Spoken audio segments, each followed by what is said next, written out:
एक बार की बात है, एक बार एक अध्यापक एक संपन्न परिवार के शिष्य के साथ कहीं जा रहे थे, तो उस शिष्य को कुछ मजाक सूझी, क्योंकि उसको रास्ते में किसी गरीब मजदूर के जूते दिखाई दिए।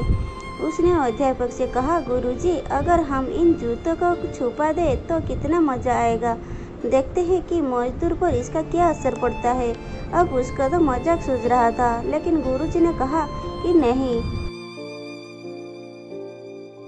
गरीब इंसान के साथ इस तरह का भद्दा मजाक करना ठीक नहीं है। उसने कहा, क्यों ना हम इन जूतों में कुछ सिक्के डाल दें और देखें कि इसका इस गरीब मजदूर पर क्या प्रभाव पड़ता है। उन्होंने ऐसा ही किया।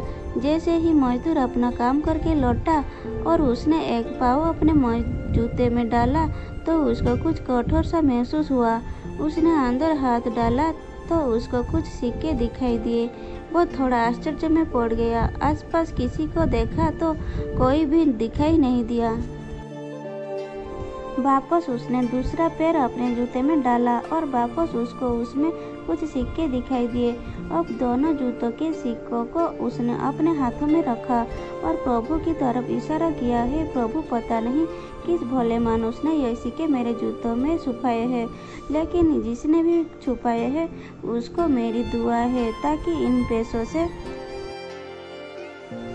मैं अपने बच्चों और पत्नी के लिए कुछ खाना और दवाइयाँ ला सकूँगा। और इतना बोलकर वो चला गया। इस बात को शिष्य और अध्यापक दोनों सुन रहे थे। अब अध्यापक ने शिष्य से पूछा कि अब तुम मुझे बताओ कि तुम्हें कैसा महसूस हुआ, तुम्हारी पहली वाली मजाक या मेरा यह तरीका।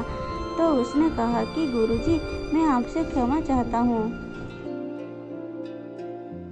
अब मुझे समझ आ गया है कि सच्ची खुशी किस चीज़ में है। जब हम किसी की मजाक उड़ाते हैं तो हमें कुछ पल का आनंद मिलता है, लेकिन इससे हमें बद्दुआ मिलती है।